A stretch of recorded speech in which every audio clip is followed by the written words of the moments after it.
Unmute yourself. This is the third time, Mr. Darling. Well, I'm rusty. You can tell it's fall ball because I keep talking without unmuting myself. Welcome back to the Band the Way podcast. I hope it's a welcome back situation and not your first time tuning in. But if it is, thank you for giving us a listen and allowing us to potentially take you down a rabbit hole of tangents and not at all what you signed up for. Andrew, I've had a thought all day, and I don't know if it's in your head as well. This is what our sixth, maybe seventh episode that was not intentional. Not intentional. I think this one has the potential to be our quickest, and that's not necessarily a bad thing. I think we're due for a quick one after we say that we try and keep it under an hour. I don't think we ever have. This could be 30, 40 minutes potentially. Let's see, because I'm good for a good 10-minute rant. I don't know if you saw my tweet about this, but the SEC this last week has been very crazy. So, and I'm tucked away in my Big 12 covers, hiding away. The Big 12 just released a new logo change. That's about as crazy as we get around the Midwest, at least around this time of year. Not even on our checklist. I just remembered Kevin O'Sullivan is taking a step away from Florida. Well, we might graze on that in a second here, but Andrew, the number one story. We talked about it a ton last week. I think we spent maybe 40 minutes on it a week ago before anything really happened. It was all just conjecture and us talking out the sides of our mouths. Josh Elander has officially become the head coach at Tennessee. Of course, Tony Vitello going to the San Francisco Giants. If you didn't know that piece of information, you probably are not watching right now. But in case you've been in a coma, Tony Vitello, no longer the head coach of the Tennessee Volunteers. He's now the manager of the San Francisco Giants. Josh Elander, longtime assistant under Vitello, now has full control over the program and not on an interim tag. He is the head coach. Well, first, let's pour one out for Frank Anderson, undefeated in his time as interim coach. But with the quickness of what AD Danny White moved in, I really wasn't expecting Coach Anderson to coach any games. From the minute I got the news that Tony Vitello accepted the Giants managerial job, I was told they're going to move quick. They are going to look for their guy now. Coach Anderson has said in the past that he feels much more happy and he wants to manage the pitching side of things. And from what I was told, they wanted to open up the process to everyone just so Coach Elander could have focused on reaffirming recruits that we are going to be staying for the most part, because as we see, Josh Elander gets the promotion. Kevin Schnall did interview, which I think might be the worst leak by an agent ever. Kevin Schnall just got an extension 2 weeks ago, and we're already out here like trying to get him more money. I think it was a little bad agent execution. He did interview on that Friday, but he, as Tennessee fans pointed out to me, he pulled out his name from the job right as Elander got announced. Doesn't matter. The right guy got hired. Josh Elander's been everywhere. He's been with TCU, Arkansas. He's learned from some very experienced coaches. He's worked with some experienced coaches. Obviously, he's known Tony forever. And Tony V did leave like a recommendation for Coach Elander to get this promotion. So to see Coach Elander get this promotion, it's very fitting for the Tennessee fans, Tennessee program. And did you see the video that they made, Noah? Well, I've seen the video. I saw the video. I quote tweeted it and said it reminded me a lot of Marcus Freeman getting the Notre Dame football job. Just the way that I don't know, I like following coaching searches, especially when they don't impact me at all, like the one at Notre Dame, where you're kind of able to see some of the candidates and what the players want. And sometimes I'm a little bit wary of what former players want, because the reality is they are former players. They still support your program, but you want to move forward.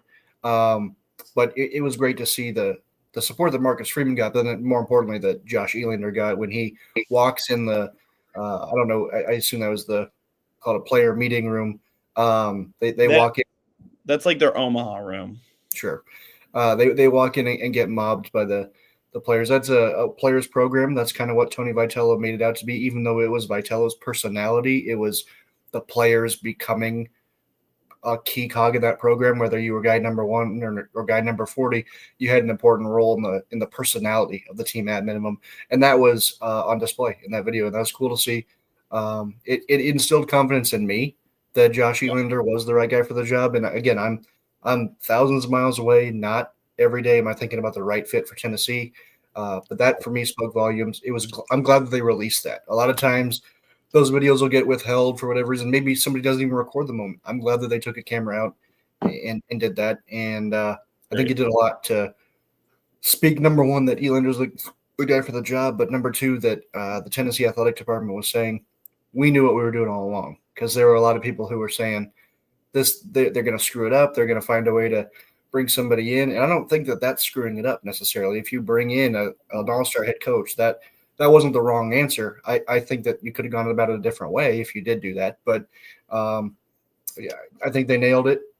In the short term, I think it was the obvious choice. And I think the biggest fear for Tennessee fans was that they were going to prolong this and end up ruining a relationship with Elander, hiring somebody that doesn't quite mesh with Tennessee right now. That didn't happen. Yeah, I mean, doing the whole national search, I mean, we heard names linked left and right. We heard Dan Fitzgerald, fitting that you're wearing the skull cap.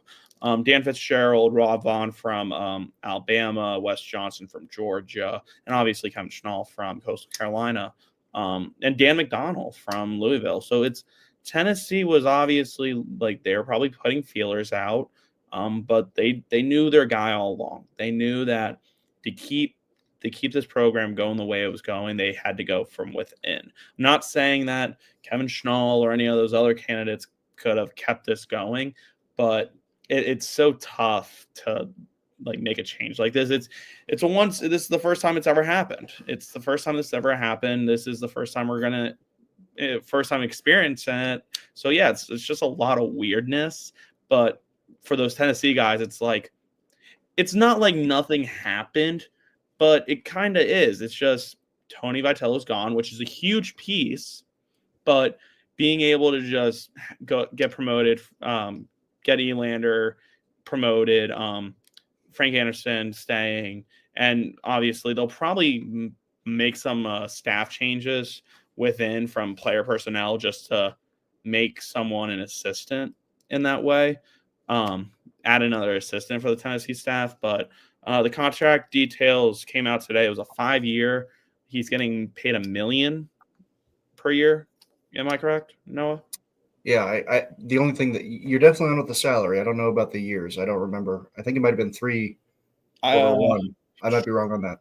I think I saw Mike Wilson say 5 years. He did a phenomenal job. I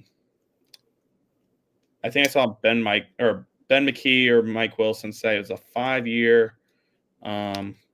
Usually, if you're seeing something Tennessee related, it's going to be Ben McKee, Mike Wilson, or Mike Wilson. Mike Wilson will receive a 5-year contract that will pay him $1 million annually as the Tennessee baseball coach. So, yeah, I mean, it's obviously you weren't going to pay him $3 million off the bat, or $3.3 million. Obviously, you got a pay raise of $200,000. So, yeah, I think that it's a superstar hiring. I'm glad that Tennessee didn't drag this on, because I can only imagine how uneasy it could have been for Elander, Anderson, and some of that staff. Because if you do bring someone in, I mentioned it to you about Tony Vitello. Tony Vitello went from working his job right now to going on vacation. He's on vacation now, essentially. He's getting introduced Thursday for the Giants managerial job. But after that, he doesn't have to do anything till February. Will he come back to Tennessee and live in his house and stop by practices once in a while? Most likely. But for a lot of this coaching staff, it was like, am I employed or am I unemployed if they find another coach? So, and then it knocks down all these dominoes, and I'm glad that I'm glad that it didn't result in that because it would have been absolute pandemonium. Yeah. And props on Josh Elander and the Tennessee staff. Obviously, the transfer portal rules were a little weird. Only graduate students would have been eligible for this year, and they only lost one. I'm 99% sure they only lost one commit. I might be wrong. They might have lost two, but they've only lost one commit as of right now. And I doubt anyone, if anything, I've been seeing left and right commits reassuring that they are coming to Tennessee to play for Elander. We'll never know all the head coaches that were actually in the mix for this, but I've heard before that there's a requirement for when you open a job for how many people you have to interview. I don't know if that's state law, NCAA law, who knows, national law. I don't know the rules on that, but I've heard it sometimes, and other times it doesn't get mentioned. It wasn't really mentioned here, but maybe they had to interview 3 people. I also think that the standard of interviewing coaches is so weird to me. Like if you're gonna let's pretend that I'm the University of, say, Ohio. The Ohio football team has an opening for head coach, and Nick Saban wants to coach at Ohio. Am I really going to ask Nick Saban what his strengths and weaknesses are? I don't think so. I think, Nick, why don't you come on down and be the head coach? So the concept of interviewing them is always funny to me. Oh, did he interview? Who cares? It's a head coach. His interview has been his whole career. But that's a tangent that we can save for one of our longer episodes. We're committed to going quicker tonight, Andrew, for really no reason. But, I was excited that they got it done because I was worried about the domino effect. Because let's close our eyes and let's say that they hire Alabama's head coach, Rob Vaughn.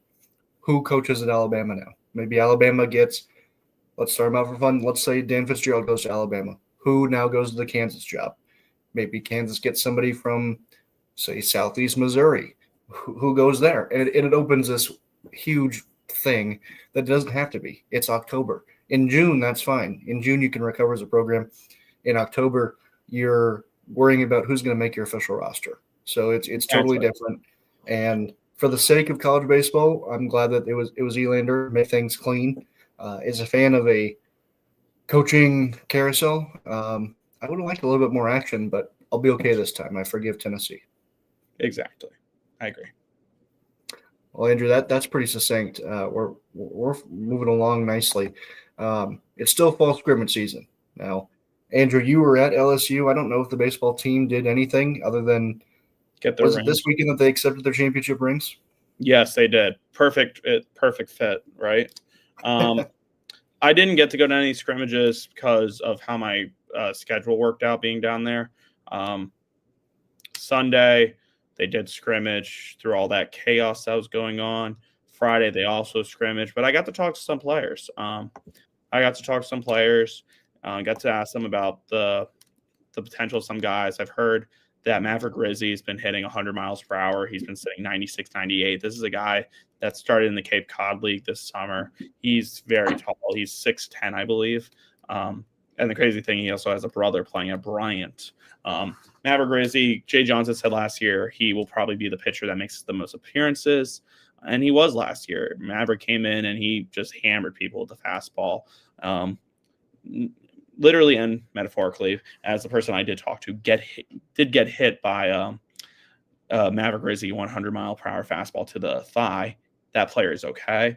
But the guys they've brought in, I mean, I've heard nonstop about Zach York launching balls into the student section in right field, hitting some off the Intimidator, some of my sources said. They're not going to have to really worry about the replacement of Cade Anderson and Anthony Ianson. Obviously, those two guys are huge to the program, and it's very hard to replace both of those guys. But I've heard freshman Reagan Rickens come in. He's throwing sitting 94, 96 consistently. I've heard the Baton Rouge native and Catholic alum William Schmidt. He's been making a push for a starter role. He's been very good so far in scrimmages. Kason Evans as well. You know, he was someone that Jay Johnson used as a closer back in the bullpen reliever last year and brought him into a starter role halfway through the year, making his first start actually against Tennessee. Then you have Braden Simpson coming in from Holy Cross, coming in. He's going to be mixing in at second base as well. Kansas State transfer Seth Dardar. This is a lot of competition going on in these scrimmages, because you look at both of these starting lineups are rolling out in these scrimmages. They are like, those are starting nines. Like, you can roll out any one of those lineups really and be confident in who you go to.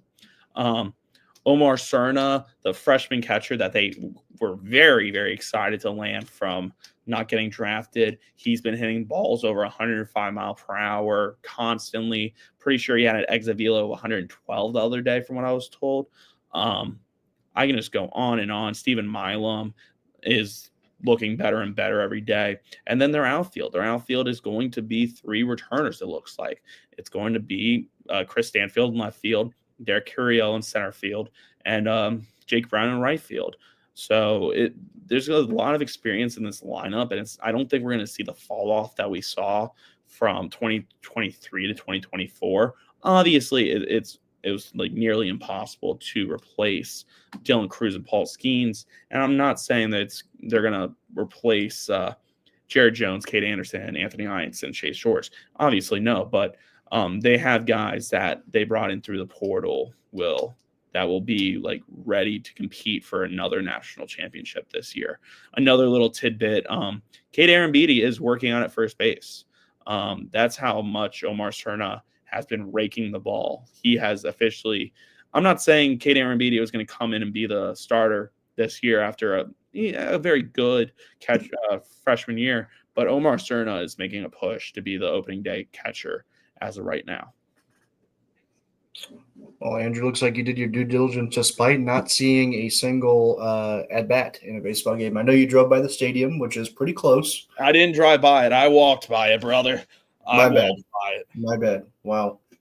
Going the extra mile. A couple miles. I'm curious about the ring ceremony. Given the conflicting emotions of, on one hand, LSU baseball is a national champion, on the other hand, LSU football, not an all-time low, but they're not exactly riding a high right now. What was the fan reception when they got their rings? So when they showed their rings, so they did a ceremony in the basketball arena around 4:00. Then they got honored in the second quarter of the game as LSU was winning, I believe. Okay. So the response was high. They said, "Hey, LSU's got a lead. Get them out there. Get them out there." And then it was all downhill after that. So, yeah, it was all downhill. Well, I'm glad Brian Kelly and his family were able to see that great moment. LSU baseball was one big family, and I hope Brian Kelly and his Southern accent, I wish them adieu, and C2. Well, while you were in, I assume humid, I just assume it's always humid in Louisiana. I was in rainy, kind of chilly. It was the kind of weather in Lawrence, Kansas on Friday for Kansas State that you're putting the jacket on, but as soon as you get indoors, you're a little bit too warm for the jacket. So it's a little bit of an identity crisis, which is somewhat similar to the experience of watching Kansas baseball that fans might have had on Friday against K-State. Going back to last season, Kansas State, it was clean. It was 4-0 Kansas if you count the scrimmage, and then Kansas swept the series against K-State last year. But we knew going in that K-State had an incredible freshman class last season. They lost a few guys. You mentioned Seth Dardar earlier. A few pieces here and there have gone on from the program, but Kansas also turns over a ton. You've mentioned your own stat that you pulled out. Kansas returned just 10 guys, and a lot of those guys were on display again. We'll talk about Brady Ballinger, Daryl Osorio, Max Solis. They batted 1, 2, 3. I don't know what the lineup's going to look like in Lawrence. I don't view Brady Ballinger as a leadoff guy, but I also don't view him as a left fielder, which is what Kansas continues to do. They're experimenting that situation because of what it means for the infield. You can put Josh Dykoff at first, which they did. You can move guys like David Hogg and Alex Guerra around a little bit. It was a tough going for Kansas. They hit K-State just as well as K-State hit them, but it was kind of glaring defensively. Head coach or pitching coach Brandon Scott will say the pitching wasn't up to his standard, but I think that the defense didn't help him out too much. Sloppy, you can blame the conditions, but Kansas also plays on turf. K-State played on the same turf and played fine defensively. So I don't know if the Kansas staff will tell you that they were concerned by the defense or not. Probably poor journalism on my part to not ask that question directly. But I was a little bit alarmed. Not alarmed is not the right word. A little bit taken aback by the defense because, frankly, against Bradley, and I know it's Bradley, Kansas looked like a tremendous baseball team, kind of like what you would expect after their great year last year, taking a step forward. Kansas State, they looked kind of not necessarily lost at the plate, but just not a lot of stringing base hits together. I think they ended up with 7 or 8 over the 13 innings. Or that was actually 11. They called it a little early due to the rain. And then the pitching was just giving up timely hits to K-State. And I know at one point, player I really like, his name is escaping me right now, with Kansas State, tall guy out of Lincoln, Nebraska, sophomore. No, he's a bat. I'm picturing him right now. His dad DMs me every time he hits a home run. He's one of my favorite players in the country. Not a vocal leader. It'll come to me. It's on the tip of my tongue. But he had a nice double with the bases loaded. Very excuse me swing, and then all of a sudden he's standing on second with 3 RBIs. Just overall, K-State's kind of fun to watch. D. Kennedy is an exceptional player offensively and defensively. He hits the ball really, really hard. Still a little bit surprised that Texas let him out of their program. Just going off of memory here, Mason Cook did get the start for Kansas, which is something I've been told that is notable. Dom Vagley, the now 3-year starter for the Jayhawks, entering his 3rd year, is the Friday night guy and is going to continue to be in that role. But Mason Cook on Saturdays is probably something you should get used to if you're watching Kansas baseball. Coming to me now, AJ Vasco out of Lincoln. Fantastic player. I really like him. Tall, wiry frame. He's the one who had the double. If he can take the next step as a vocal leader this year, I think Kansas State has a chance to be really good.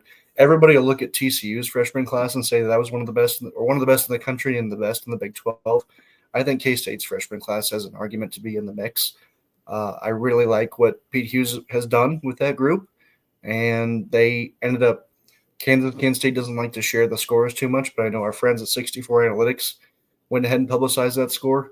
If you're interested, you can look there. But I'll tell you that Kansas State won by a good handful of runs. So I know afterwards Dan Fitzgerald didn't minimize it too much, but he said there are highs and there are lows, and it's good to see both of them. So you have to find where you are in the middle of those. He didn't say that part. I added that. I know Kansas thinks that they have a chance to be really, really good, but I'll tell you frankly, they didn't look really, really good when I saw them a couple days ago. Yes, Andrew. How many stolen base opportunities did the Jayhawks have? Well, with the lack of timely hitting, there weren't exactly hit and runs. I'll tell you that. I don't believe they stole any bases. I'm fairly confident in that.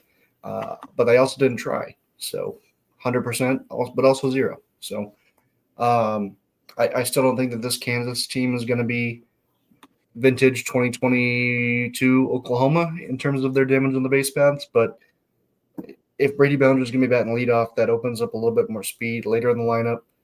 But I like I said, I don't see him batting leadoff, but you never know, I guess. Let's be aggressive.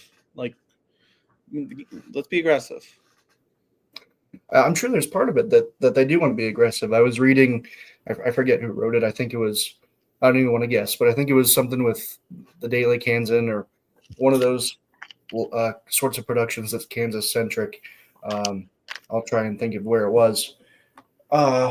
They said that Fitz is able to see how other programs became hard to prepare for when they were active on the base paths.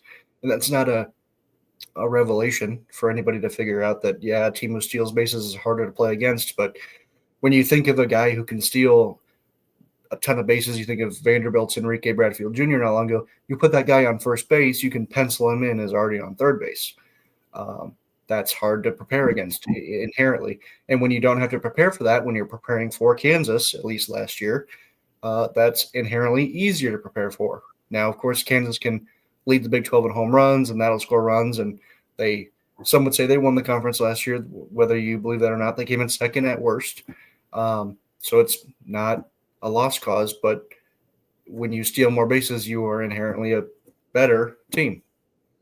I agree. I mean, well, let me tell you about my playing career. Obviously, I was a pitcher. If you've seen a full picture, if you go look at my profile picture, you will see, yes, that guy is a pitcher. He is unathletic and out of shape. Our head coach is very aggressive, and Fitz being a DBU guy, my head coach went to DBU. I think I've already went on the spiel once to you, but Fitz being a DBU guy and my head coach being a DBU guy, my head coach was very aggressive base running.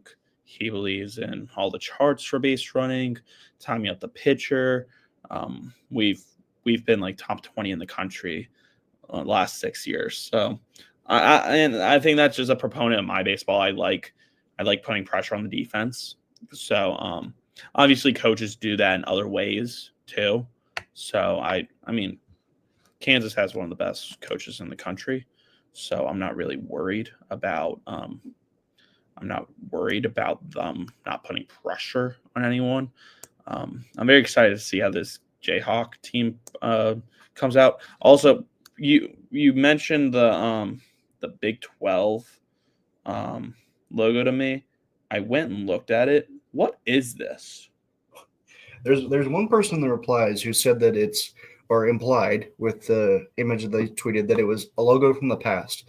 I've never seen this logo before, and it looks very modern in a bad way. Frankly, Andrew, and if you're listening right now, it's the Big 12 Conference tweeted out their main Twitter account. It's their profile picture. Yeah, it was their profile. It was their conference logo in 96 to 2003. Allegedly. Allegedly. I'll believe that graphic. I'll believe it. But as long as you're looking at it, the graphic from 03 to 14, that is my favorite Big 12 graphic. That to me is classic. I understand it's not really timely right now. It's not even vintage when you look at it. You don't think like, ooh, the good old days, but I just like it. And if we're going to go back to an old one, I wish it was that one. But yeah, this logo looks like it was made in like Microsoft Word. I can't really picture it on I can't picture it on a football field or on a basketball court. So I don't understand what the goal is. I hope it's not the new logo. That feels like it'd be a bigger announcement, not in the middle of football season. But who knows with the Big 12. I love when the Big 12 tries and markets itself better, but they've missed the mark a few times now, and it's starting to eat at me.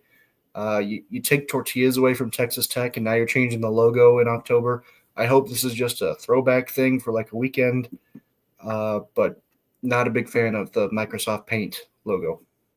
Yeah, no, it's as they say, go woke, go broke. Okay, I don't think this is a woke thing, but well, no, it was mostly taking aim of like the Cracker Barrel logo.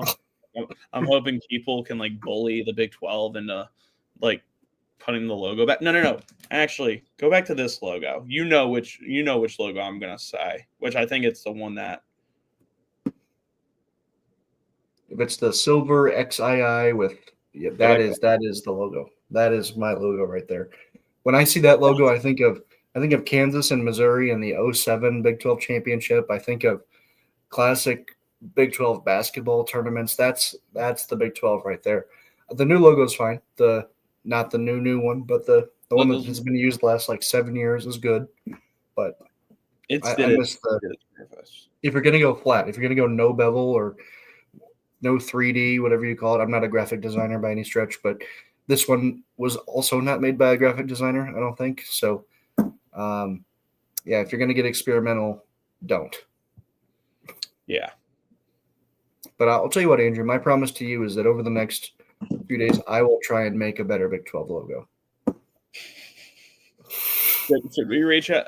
I don't know if you have TikTok, so I feel like you're an Instagram Reels guy. So there's this girl on TikTok that like she'll like make like random logos, and they're like really bad. So we should reach out to her, see if she can fix the Big 12.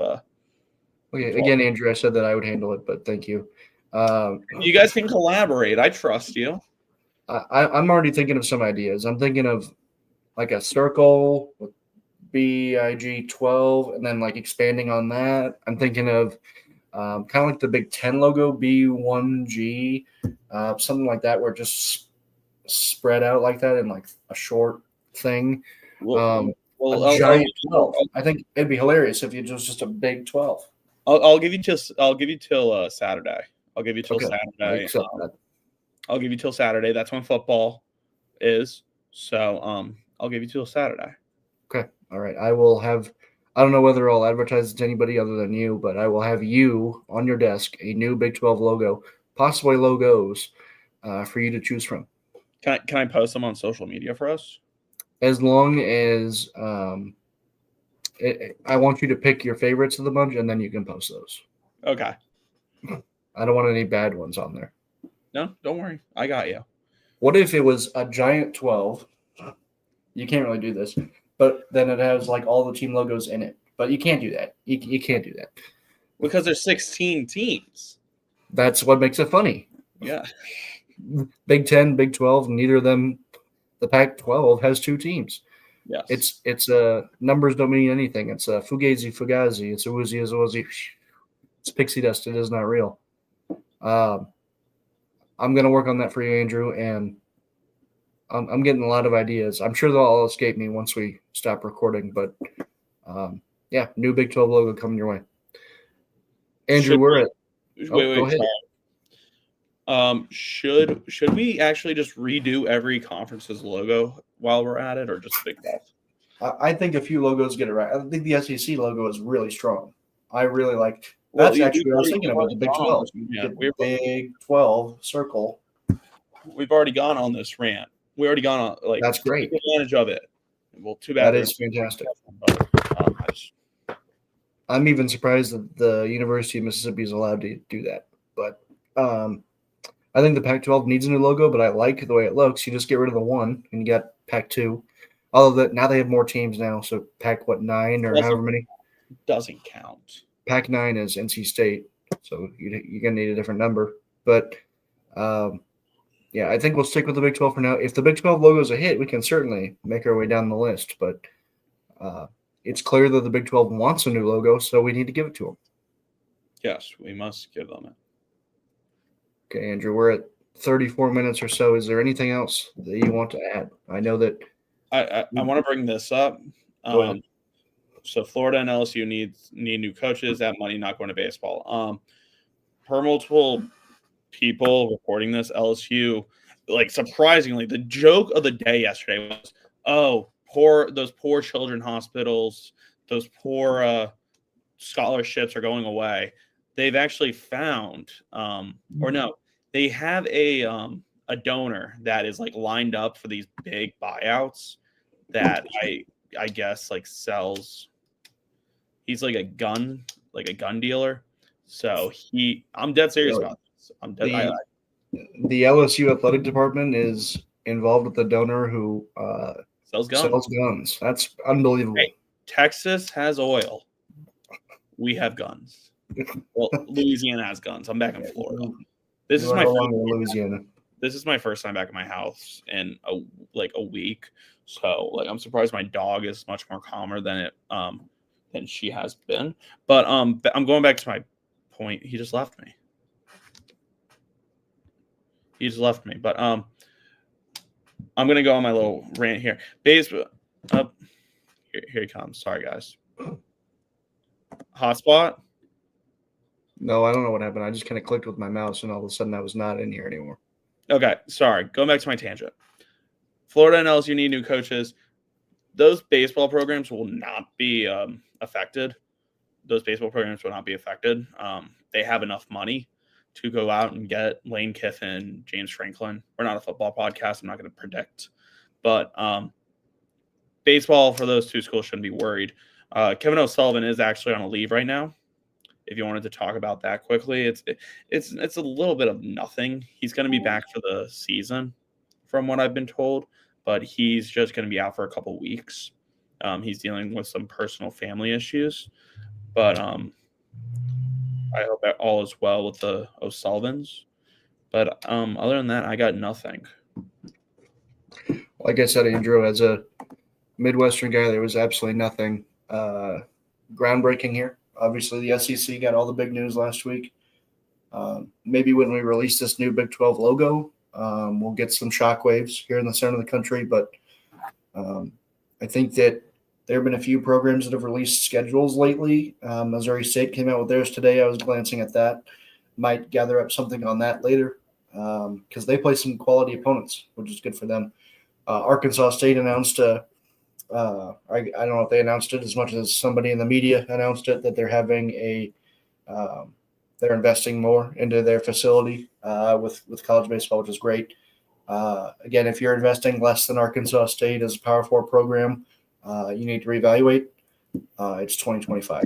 So I understand we're all operating in deficits right now, but don't get outbid by Arkansas State because Murray State is outbidding you already. So figure it out.